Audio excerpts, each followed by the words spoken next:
Hey, what's going on, guys? Welcome back. Well, as the title suggests, yes, I am adding another car to the channel. Now, before the tears start flowing their way all the way down into the comment section, just hear me out. All the other builds that I've got going on are multi-year builds, full-blown restorations, full rebodies essentially is what a lot of these cars are. And they're big commitments. They take a long time to do, and I do this in my spare time, so it's something that I just do to enjoy and share the content with you guys. Now, I really wanted something that I could drive today. I wanted something that we could go have fun in and just like beat the hell out of it. Something that doesn't need a ton of metal work, doesn't need paint, and most importantly, I guess, the T-bone, something badass that his old man can pick him up from school in. So without further ado, I'm gonna introduce you guys to the Ratty Satty. It's a 1968 Plymouth Satellite.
All right, guys, so before you start making fun of me because it's another green car that I'm putting in my driveway, I wanted to kind of share with you guys kind of how I came about this car.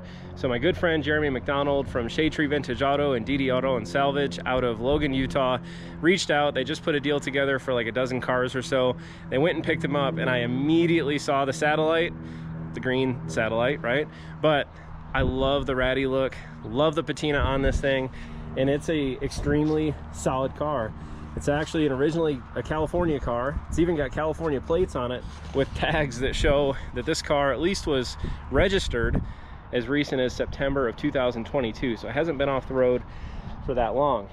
Now, my plans with this, guys, we've got a little bit of damage that we're gonna straighten out here, but it took 60 years really to put together this custom paint job on this car, and I could not be happier with the look of this thing. So it's got all original body panels on it, and it's really complete as complete could be. It has got the absolute rattiest interior I've ever seen. Now, that is one thing that I will update. It is going to get recovered. It's a bench seat car, and we're gonna make that part nice because, as you'll see, yeah, we gotta fix that. So, but for the most part, just about all the chrome is there, all the trim's there, and lights, everything. But this car does have a few issues, but it's not going to go into the knife for months and months and months. I do plan on getting this car hopefully running. Well, it is going to be running before the end of this episode, but I'm going to have this car driving, and my plan is to actually take this to the Duct Tape Drags in Tucson, Arizona at the end of September. That does not give me a whole lot of time, and the intentions with this car is not to turn it into a 10-second car, but it does have a 440, does have a 727, I believe. It's got an 8 3/4, so it's got a great start. As long as we can get it started and running, it's a great platform to just kind of fix, fly, fix. We're gonna continue to do upgrades on this. We're gonna continue to drive it, and if anything breaks, we're gonna replace it with new and much better. So I do want to add some more horsepower to this car in the very short term here.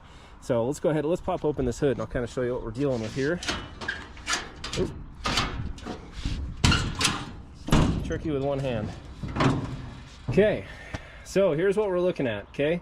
I'm assuming that this is a 440 out of a motorhome. It's actually got a little tag here on the engine, on the valve cover there, and it does say that it's a April 73 at least the valve covers. I'm pretty sure it's all from the same exact car, whatever it came out of, whether it's a motorhome, whether it's a pickup truck, whatnot. You know, this motor was not in this car originally. This car is originally a 383 car, which is pretty cool, but it's going to need quite a bit of love under here. So, you know, we've got a couple little rod issues. The good thing is, with this being a 6870B body, I've actually got a bunch of parts on the shelf that we can actually steal or borrow from the Charger, one of them including a battery pan right there. But it's already got headers on it, guys.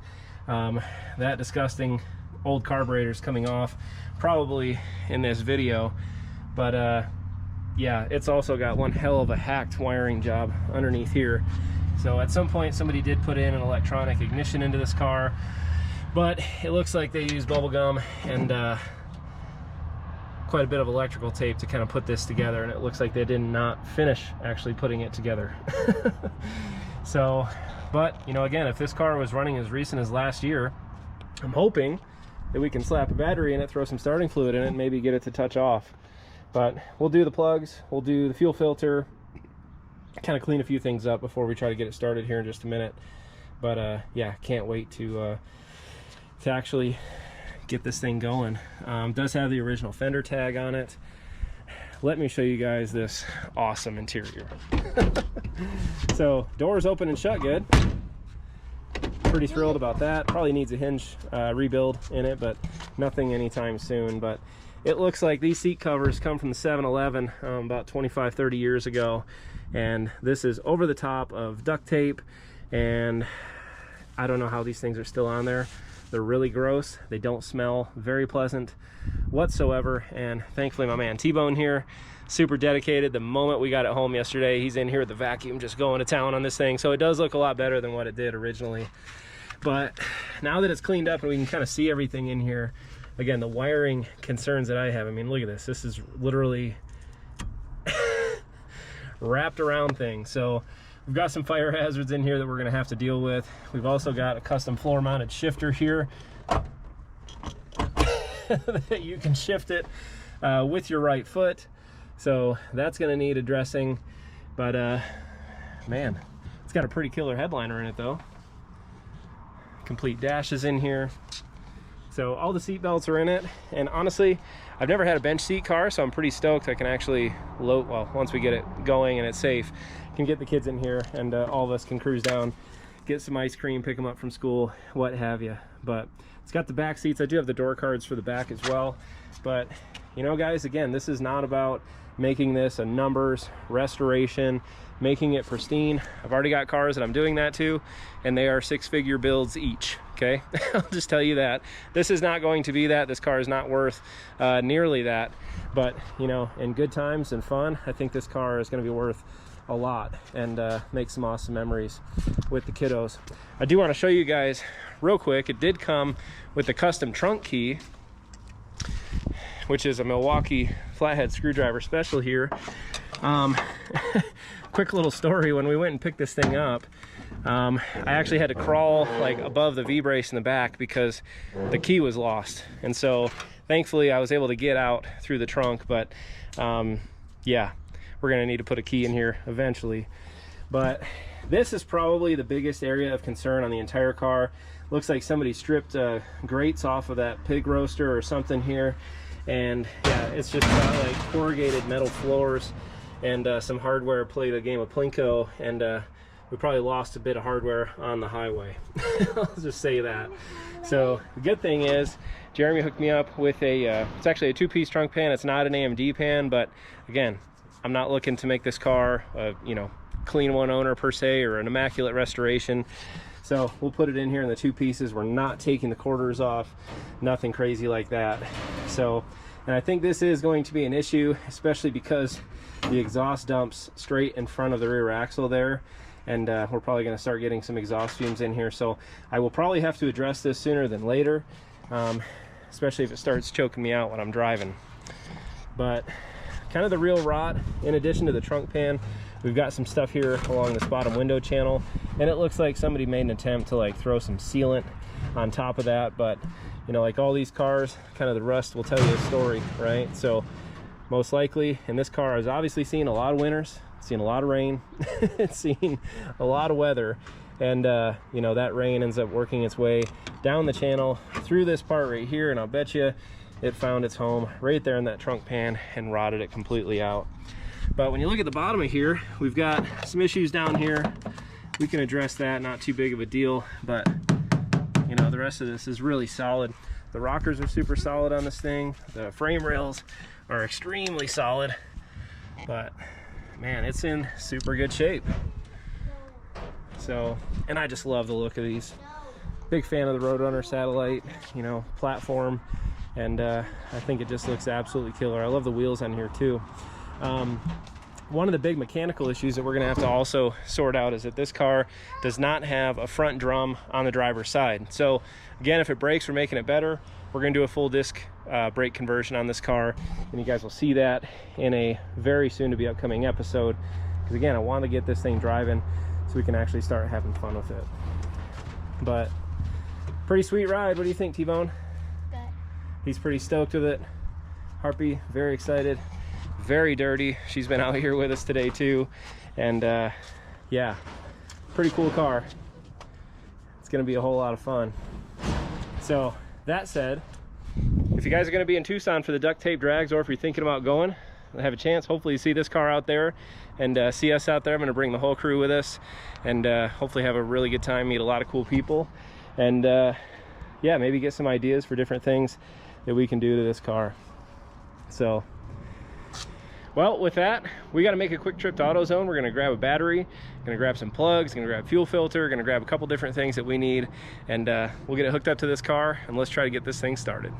Alright, you guys, so we just got back from AutoZone. We picked up our battery, some spark plugs, fuel filter, starting fluid, all the essentials, and yeah, we're going to try to get this thing turned over here in the next few minutes. But I wanted to kind of take a minute and show you guys some of the wiring concerns that I have. I mean, look at that, like 3/4 of that power wire not even connected. It's all broken, frayed, got some serious corrosion on the inside of there. This ground, well, the terminal specifically looks like it was forged with a hammer and a chunk of lead. I mean, it's really, it looks like it's been chewed on, actually. Did you chew on that? You sure? Okay, you've been chewing on something, dude. Your face is dirty as shit. But when you look at these terminals here, you guys can see, I mean, all this stuff is really sketchy. So, and I would estimate bare minimum 2 to 3 rolls of electrical tape on this thing, and I mean all the way from literally like the front, the headlight harness, all the way up and around the back. They even mixed in some red electrical tape there where the starter is. So yeah, we're gonna go through, we're gonna refresh all this stuff, and that's not even making mention yet of this electronic ignition fiasco that we got going on over here. I'm pretty sure that this needs to be well grounded, and it is pretty well loose over here. Finger tight is what I would call that. But actually it almost looks like I could just, yeah, I'm pretty sure I could pry that off. We're not gonna do it though. So, you know, but if this car has ran in the last year, as the plate would indicate, you know, they try to put this thing on the road, hopefully it's somewhat sorted out here. So, but yeah, like all these have terminal lugs on them, man. Yeah, we'll keep our fire extinguisher handy just in case when we go to hook up this battery. So let's toss this battery up here, let's get these terminals connected, cross our fingers, hope and pray, and let's turn the key over and see what happens.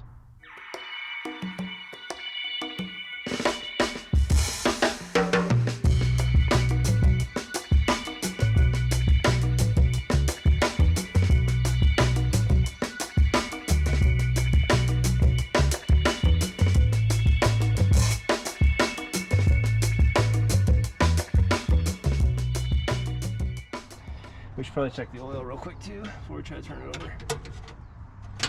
That's weird. Did it break off? Oh, the whole thing's disconnected. Yeah, it's actually got oil in it. Is it fresh? I would say no. But there is oil in it. And it's actually to the line, but that dipstick is disconnected from the block though. Oh, it actually just popped out. Great. Alrighty guys, well, let's see if it turns over. You ready? See what happens? Holler if you see smoke. Whoa. What? How am I falling?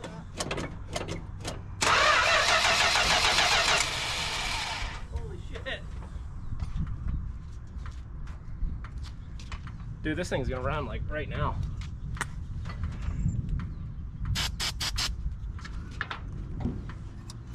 In the middle of lane. What's that? In the middle of lane. Yep, back up. Back up.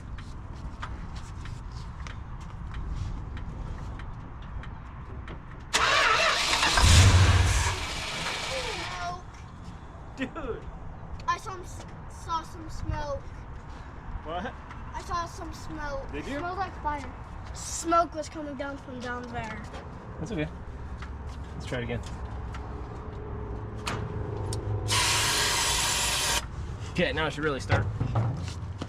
I found the ball. Yeah.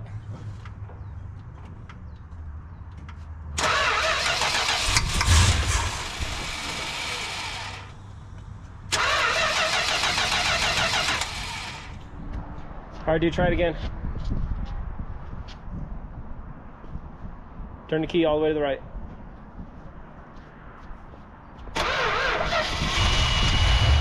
Oh, yeah. Well, that was easy.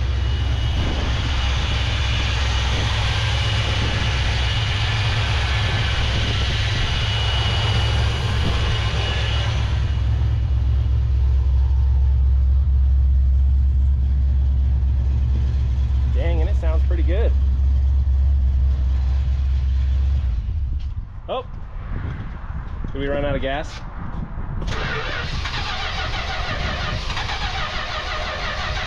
Okay, stop. We probably ran it clean out of gas. Alrighty guys, we put some more gas into it, and unfortunately I think it is flooded. So with this car, I really don't know anything about it whatsoever. It's probably running rich and probably was dumping gas straight into the engine there. And yeah, we can't get it running again, but the good thing is it runs, and it runs really, really good. I hope you guys could hear that on the video. But very smooth idle. Was very surprised it actually went straight to idle. Did not put the fuel filter on it. Did not switch out spark plugs yet. So hopefully it just gets better from here. So in terms of upgrades, at least for now guys, we will throw a different intake on it, aluminum intake. We'll throw a new Holley 750 on it as well. And man, just get this thing running better and better and better. We've got a lot of wiring to clean up on this thing too, as you guys saw. But damn, a couple upgrades, some brakes, full tank of gas, and this thing will be ready to cruise. So yeah, I think this is where we're gonna end it for now guys. So stay tuned, we're gonna get to work on doing some upgrades on this thing. And yeah, can't wait to show you guys, and cannot wait to get this thing back on the road. So take care, I'll see y'all real soon.